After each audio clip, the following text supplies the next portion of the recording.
Alors ça vous est déjà sûrement arrivé d'être pris pour un menteur en disant la pure vérité. Imaginez encore pire, être pris pour un fou en étant totalement sain d'esprit. Là on se retrouve pour découvrir l'histoire de Laetitia qui vous dira peut-être quelque chose. Parce qu'en effet avec mon équipe du coup on a sorti cette vidéo il y a quelques temps mais on a dû la supprimer parce que vous étiez nombreux à raison à dire en commentaire que l'histoire n'était pas très réaliste. Alors déjà merci d'avoir réagi, d'être sensible au sujet de la santé mentale. Et là je me permets de faire le disclaimer, ce qu'on raconte c'est le vécu de Laetitia. Un peu comme dans tous les contes plus courts qu'on a fait du coup et toutes les histoires sur la chaîne. Donc c'est son point de vue, son ressenti, son traumatisme en fait. Et ça, elle l'a vécu il y a une vingtaine d'années. Donc comme je ne cherche pas à dénaturer ses propos, eh bien j'ai raconté l'histoire telle qu'elle, en reformulant un petit peu évidemment. Cependant bon, on a quand même pris en compte vos remarques et on a retiré les passages les plus problématiques. Là, à travers cette vidéo, mon but c'est pas d'expliquer comment ça se passe dans un hôpital psychiatrique. Là, je raconte juste une version des faits très hardcore on va dire, puisque c'est un peu le propos de la chaîne aussi, de trouver les pires choses qu'on peut trouver. Heureusement, du coup, les hôpitaux psychiatriques ne sont pas comme ça aujourd'hui et on peut y être bien traité pour différents troubles mentaux. C'est ok, c'est normal. Donc voilà, sachez que ce témoignage, celui de Laetitia, ne reflète pas du tout mon point de vue sur le milieu de la psychiatrie. Bien au contraire. C'est comme parler en fait des horribles choses qui se sont passées au Japon ou dans un train ou alors dans une auberge de jeunesse. Ça veut pas dire que tous ces endroits sont affreux. Non, ça veut juste dire qu'il y a des gens très rares sans doute qui ont vécu des choses affreuses. Donc vous allez voir ce qui va suivre dans cette vidéo, ça va très loin, c'est très chaud, mais ça veut pas dire qu'il faut avoir peur des hôpitaux psychiatriques. Si vous êtes en détresse, faites-vous aider, ce sont des endroits spécialisés pour ça. Juste, elle, ça s'est mal passé pour elle parce que c'était très différent. Vous découvrirez ça de toute façon. Bref, on se retrouve dans ce nouveau format de vidéo pour découvrir des histoires vraies liées à des lieux parfois particulièrement sombres. Alors comme d'habitude, on a alterné voix off et puis du coup face cam avec moi. Alors posez-vous confortablement, sortez les popcorn, mettez-vous sous la couette, faites-vous plaisir, il y en a pour un petit temps. Et là, le témoignage que nous avons recueilli vient du média Vice qui a interviewé une certaine Laetitia. Au moment des faits, c'était une ado qui avait été envoyée de force à 16 ans dans un hôpital psychiatrique et qui s'en est échappée. Donc au programme, on découvrira le traitement qu'on réservait aux nouveaux patients dans un hôpital psy, la routine très spéciale qu'a subi Laetitia ou même son plan d'évasion pour voir s'il a fonctionné comme prévu. Bref, sans plus attendre, c'est parti pour une immersion forcée dans un hôpital psychiatrique.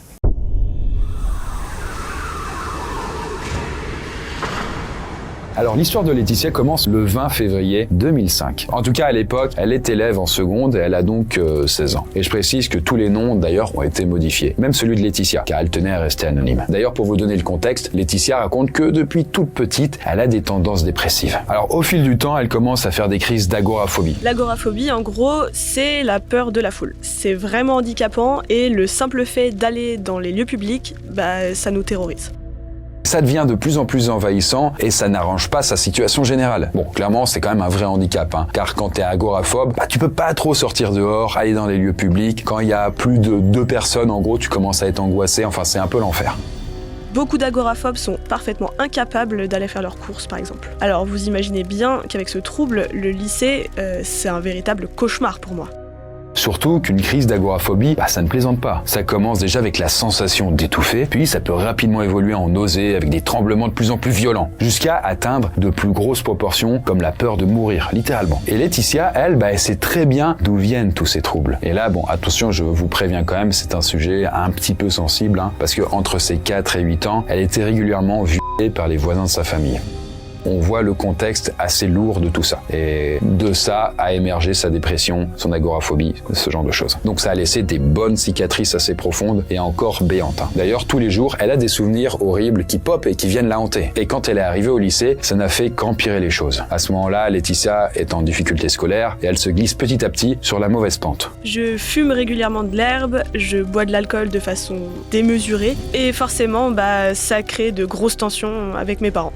Et alors, un jour, elle n'arrive plus à supporter ses souffrances. Là, la réalité est trop douloureuse. Et à ce moment-là, Laetitia avale une grosse dose de somnifère qu'elle mélange avec de l'alcool. Un cocktail qui, je rappelle, du coup, est quand même très dangereux, voire même parfois mortel. Pourtant, elle ne cherche pas à mourir. Elle veut simplement oublier tout ce qui la tourmente. C'est juste un échappatoire. Bref, le temps passe et quelques heures plus tard, Laetitia s'effondre sur son bureau en plein cours de maths. Et ensuite, pour elle, c'est le trou noir. J'ouvre les yeux et là, j'ai vraiment l'impression d'être le personnage principal d'un très mauvais film d'horreur, avec des médecins et mes parents installés au premier rang, genre comme des invités d'honneur. En fait, ils sont tous réunis pour décider de mon propre sort. Là, elle entend, les médecins disent que son état de dépression est trop problématique et ils conseillent aux parents de faire interner Laetitia immédiatement en hôpital psychiatrique. J'assiste à toute cette scène dans un état second. Je pense qu'on m'a complètement shooté avec des calmants à ce moment-là et je me sens parfaitement incapable d'intervenir. Elle est donc passive devant le sort qu'on lui réserve. Et d'ailleurs, la réponse de ses parents ne se fait pas attendre. Ils sont inquiets pour leur fille, logiquement, et ils ne savent plus trop quoi faire. Et pour eux, c'est la seule solution et ils acceptent donc de l'envoyer dans un asile psychiatrique contre son gré. D'ailleurs, petite parenthèse, je vais dire à quelques reprises le mot asile. Il faut pas le voir comme une attaque ou comme du coup un affront. C'est juste simplement que je reprends les mots qu'avait utilisé Laetitia au moment des faits. Il faut savoir que à l'époque, du coup, le mot asile psychiatrique ou asile, ça se disait juste, les mœurs ont évolué. Donc voilà. Dans les faits, je le rappelle encore une fois, c'est un hôpital psychiatrique. En tout cas, aujourd'hui, ça s'appelle comme ça. À ce moment-là, je sens que les calmants commencent à faire moins effet sur moi et j'arrive à parler un petit peu. Alors je me mets à supplier mes parents de changer d'avis. Sauf que c'est trop tard, les dés sont déjà jetés. Alors je rappelle qu'elle a 16 ans, donc mineure, et donc elle est totalement soumise à la décision de ses parents. Elle ne peut pas choisir où elle va. Alors à ce moment-là, elle tente de se lever, elle tente de s'enfuir, mais le personnel la chope et la traîne de force dans une ambulance. Les 20 minutes de route vers l'hôpital psy m'ont été insupportables. J'ai l'impression qu'on me fait traverser le Styx.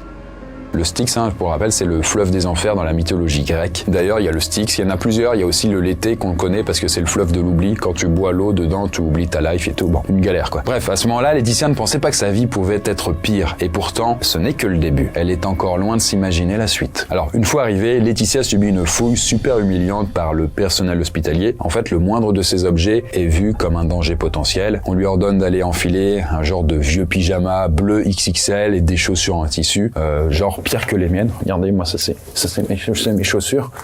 Vous avez vu les modèles? Voilà, c'est pire que ça. C'est choquant, c'est choquant. Elle, c'était pire. Une fois que c'est fait, on l'emmène dans une chambre sinistre et sans âme. D'ailleurs, le souvenir de cette pièce reste encore aujourd'hui clairement gravé dans ses cauchemars. Et là, pour être bien sûr que Laetitia ne s'enfuit pas, le personnel l'attache avec des sangles sur le lit, puis la laisse là, comme ça. Laetitia a à peine le temps de comprendre ce qui lui arrive que déjà, la porte se referme derrière elle. À cet instant, je me demande si je sortirai un jour de cet enfer, si je pourrais reprendre le contrôle de ma vie. Je me sens totalement dépossédée de mon corps, de mon identité, de ma liberté. En fait, j'ai l'impression d'être punie une deuxième fois par la vie. Alors le lendemain, Laetitia est conduite dans la zone réservée aux adolescents. Et là-bas, il n'y a aucune déco, tout est blanc, tout est aseptisé. Bref, pas ouf. Et le premier contact avec les autres patients n'est pas beaucoup mieux. Faut vous imaginer leur visage assez marqué par la souffrance. On dirait qu'ils sont plus vraiment eux-mêmes. Ils sont plus vraiment là aussi. Et elle croise plein d'autres ados avec des problèmes psychologiques plus ou moins graves. Et puis au milieu, il y a elle, Laetitia, une ado dépressive qui ne se sent pas du tout à sa place. Tout à coup, il y a un mec plus jeune qui s'approche de moi et qui me scanne de la tête aux pieds. Et là, il me demande « Salut, t'aimes Bob Marley ?» Alors Laetitia s'attendait pas à ça. Elle lui répond que ouais, elle s'éloigne, pas hyper à l'aise. Mais 2 minutes plus tard, le mec revient à la charge et il me dit « Tu connais Bob Marley ?» Donc là, je me dis qu'il essaye peut-être de savoir si je peux lui filer de l'herbe à fumer. Vous savez, le cannabis, la marijuana.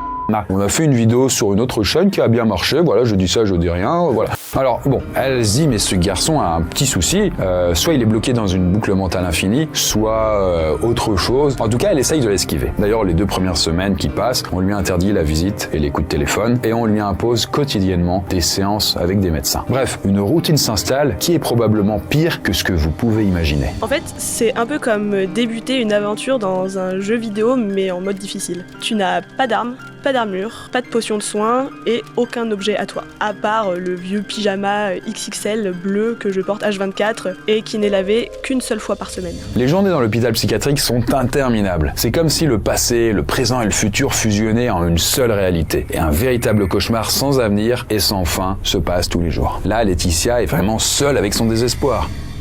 Le but, c'est d'enlever aux patients tout moyen de faire une connerie. Sauf qu'il ne faut pas se leurrer, quoi. Si j'avais vraiment voulu mettre fin à mes jours dans ma chambre, c'était tout à fait réalisable. Donc un internement pour soi-disant me protéger de moi, c'est totalement hypocrite.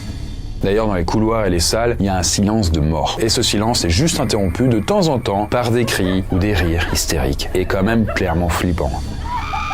fait, Laetitia, elle a l'impression d'être entrée dans une réalité parallèle avec des nouvelles règles horribles. Faut vous imaginer aussi, les moments de repas sont pas mieux. Tout le monde est forcé d'avaler des tonnes de médicaments divers et variés. Et là, à la moindre occasion, Laetitia les jette discrètement dans les plantes les plus proches. Mais bon, à part ça, les discussions sont rares à table. C'est plutôt des échanges de regards, sans aucune complicité. Un peu comme quand vous arrivez les premiers jours au lycée ou au collège où personne n'ose parler, c'est ça mais en pire quoi. Là, chacun se demande comment l'autre trouve la force de supporter cette situation surréaliste. Je me rends très vite compte que tout le monde ici est résigné. Les autres ados savent qu'ils sont pris au piège. Chez eux, ça se voit que toute trace d'espoir a disparu depuis longtemps.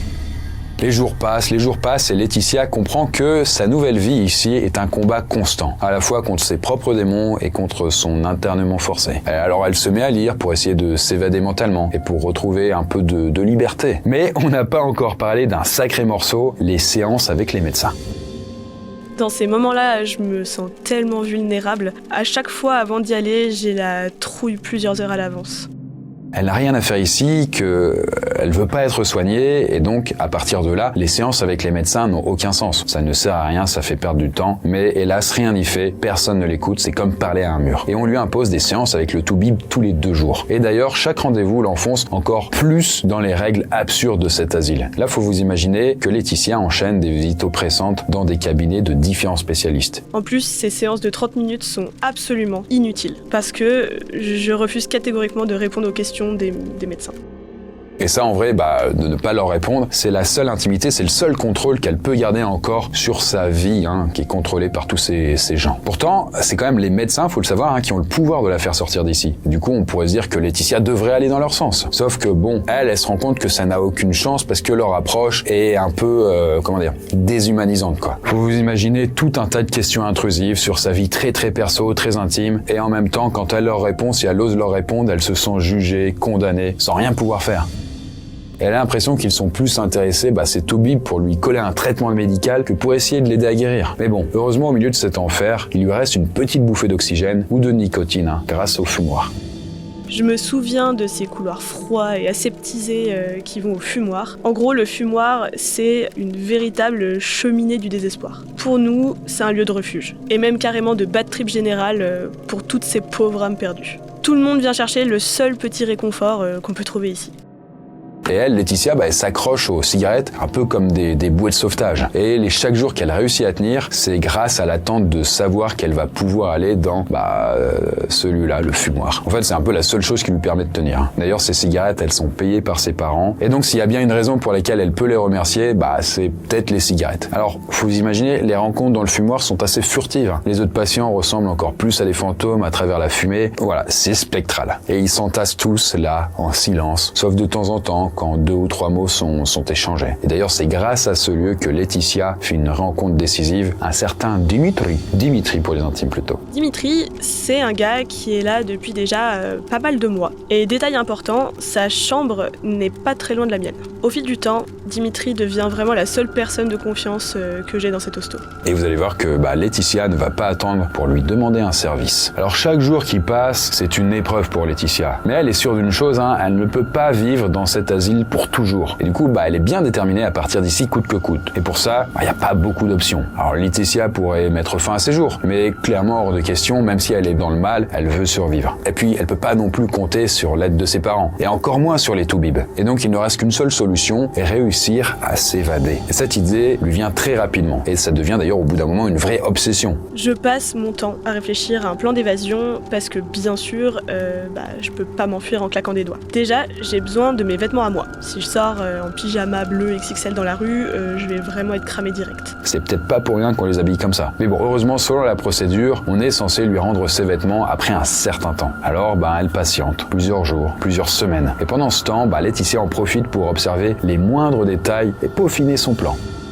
D'ailleurs, par chance, sa chambre est au rez-de-chaussée. Mais sa fenêtre ne s'ouvre qu'un tout petit peu, juste assez pour laisser passer un petit filet d'air, mais pas plus. Après, théoriquement, les fenêtres des chambres des voisins, elles peuvent s'ouvrir en grand. Mais évidemment, les poignées ont été retirées, donc ce n'est pas possible. Alors, c'est un petit détail à se souvenir, mais qui sera essentiel plus tard. En tout cas, Laetitia repère les moments où la surveillance est un petit peu moins stricte au cours de la journée, et elle cherche la moindre faille là-dedans. Finalement, une infirmière vient me rendre mes vêtements avec lesquels je suis arrivée. Ensuite, j'attends encore quelques jours, histoire d'être un petit peu moins surveillée. Et puis un beau jour, lors d'un repas, personne ne parle comme d'habitude, ambiance de merde, machin, enfin hyper glauque. Elle parvient à subtiliser un couteau au nez et à la barbe des infirmiers. Et là, elle le planque dans son pantalon. C'est parfait. C'était le dernier élément dont j'avais besoin pour réussir mon plan d'évasion. Je sens que le moment est enfin venu. En fin de journée, Laetitia attend qu'une infirmière passe. Puis elle rejoint la seule personne de confiance qu'elle connaît ici, le fameux Dimitri, qu'elle avait vu au fumoir. La chambre de Dimitri est pas très loin de la sienne, elle est au rez-de-chaussée, et surtout elle fait partie de celles dont les fenêtres peuvent théoriquement s'ouvrir en grand. De son côté, lui, Dimitri, il s'en va au fumoir pour ne pas être trop impliqué dans l'évasion, et donc il laisse le champ libre à Laetitia, qui le remercie pour son aide. Du coup, une fois que je suis seule, je dévisse la poignée de la porte de la salle de bain grâce au couteau de la cantine. Ensuite, je grimpe sur le lit de Dimitri. J'utilise cette poignée pour ouvrir la fenêtre de la chambre. Mon idée fonctionne exactement comme prévu, donc je suis bien contente. Et je me glisse dehors. Alors Laetitia se retrouve toute seule dans le parc, et là, la nuit tombe. Elle ne sait pas du tout à quoi ressemble d'ailleurs la partie extérieure de cet hôpital. La seule chose qui est sûre, c'est que je dois agir très prudemment, et surtout je dois faire absolument aucune erreur, parce que si on me chope, ma plus grande peur, c'est d'être forcée à rester ici encore plus longtemps que ce qui était prévu. Là, elle avance le plus vite et le plus discrètement possible, mais après seulement quelques secondes, une alarme se déclenche. Là, des voitures de surveillance démarrent et se mettent à sillonner les environs à sa recherche. Laetitia, elle, se cache dans un bosquet de buissons au milieu du parc. Là, elle se dit qu'ils ne la chercheront pas ici, ils penseront qu'elle est déjà dehors. Et du coup, le temps passe et le temps passe. Et elle reste alors à peu près 3 heures camouflée dans ce bosquet touffu. En sachant que je suis aussi arachnophobe, c'est vraiment une épreuve que de rester dans ces buissons. Parce que croyez-moi, c'est la preuve que je tiens vraiment à ma liberté. Au loin, c'est un vrai spectacle, si on peut dire. Je vois des patrouilles passer, des lumières, j'ai mon cœur qui bat hyper fort et j'ai vraiment l'impression de vivre une scène de GoldenEye. Bon, finalement, les patrouilles semblent abandonner leur traque. Et là, le niveau d'adrénaline recommence à grimper pour Laetitia. Elle attend encore un peu, puis tout à coup, elle se met à sprinter vers le bout du parc. Clairement, elle n'a jamais couru aussi vite de sa vie. Là, elle aperçoit des grilles et contre toute attente, elles sont plutôt simples à escalader. Et en fait, après plusieurs semaines d'enfermement de force, Laetitia semble enfin retrouver la liberté. Mais elle n'est pas encore sortie d'affaire. Laetitia passe la fin de la nuit dehors et au petit matin, elle saute dans le premier tramway qui l'emmène vers Lyon. Là, elle se rend chez une amie à elle. Cette amie accepte de l'accueillir temporairement dans son studio sans poser de questions. Et d'ailleurs, pour la première fois depuis très longtemps, Laetitia commence à se sentir mieux, malgré la fatigue. Alors comment va se passer la suite ? Alors déjà, elle a l'impression d'avoir fait quelque chose de grave. Mais en même temps, elle n'a pas commis de crime, donc c'est pas comme une évasion de prison. Alors du coup, à ce moment-là, est-ce que la police va lancer un avis de recherche ? Envoyer des enquêteurs, des hélicos, des chiens sur sa piste ? 2 jours s'écoulent, rien ne se passe. Finalement, je me décide à contacter mes parents et ma dernière conversation avec eux avait été plus que difficile, alors vraiment je redoute ce moment. J'utilise le portable de ma pote et ne leur laisse pas le choix. S'ils veulent me revoir un jour, ils doivent me retirer à tout jamais de l'hôpital psychiatrique. Ils doivent tout mettre en ordre administrativement avec l'hosto et m'en envoyer la preuve surtout. Alors ses parents sont quand même rassurés de savoir qu'elle est vivante, qu'ils puissent entendre sa voix, mais ils veulent quand même qu'elle retourne à l'hôpital. Bon, elle est vraiment pas chaud pour ça, et au bout d'un moment de discussion et tout, elle trouve l'argument qui fonctionne. Et elle leur dit mot pour mot que je préfère dormir sous les ponts jusqu'à la fin de ma vie, plutôt que de remettre un orteil dans cet endroit. Bon, à ce moment-là, sa mère craque et malgré son inquiétude, elle accepte tout ce que demande sa fille. Quelque temps plus tard, là, Laetitia reçoit effectivement la preuve de ses parents qu'ils ont fait la procédure, on va dire. Et à ce moment, le sentiment qu'elle ressent est assez, étrange. Vous voyez, elle a toujours toute cette colère envers ses parents. Il y a toute la souffrance qu'elle a accumulée dans les murs de l'hôpital qui vont pas disparaître en claquant des doigts. Elle imagine bien qu'ils ont agi pour son bien, mais c'est pas possible de les pardonner comme ça. Pas après avoir été privée de liberté sans son consentement en plus. Mais en même temps, le soulagement est immense. Et là, elle se dit que sa vie va enfin pouvoir reprendre son cours, qu'elle a réussi à regagner sa liberté.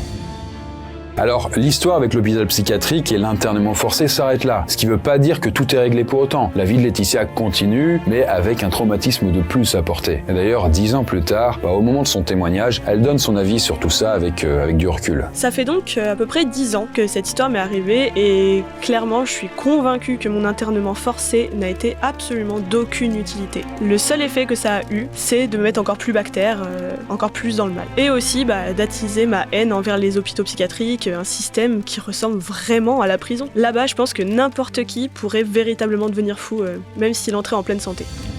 Après cet épisode, Laetitia passe un nouveau cap dans la dépression. Et pour soulager ses souffrances, elle tombe dans une routine encore plus malsaine qu'avant. Parce qu'au lieu de cocktails de médicaments et d'alcool, elle tombe dans la drogue dure. Et cette addiction dangereuse va durer alors plusieurs années. Des années pendant lesquelles, Laetitia continue de se battre. À partir de là, je remonte doucement la pente et j'essaye enfin de me construire un avenir. Et au moment où je témoigne, je dirais que je suis presque stable.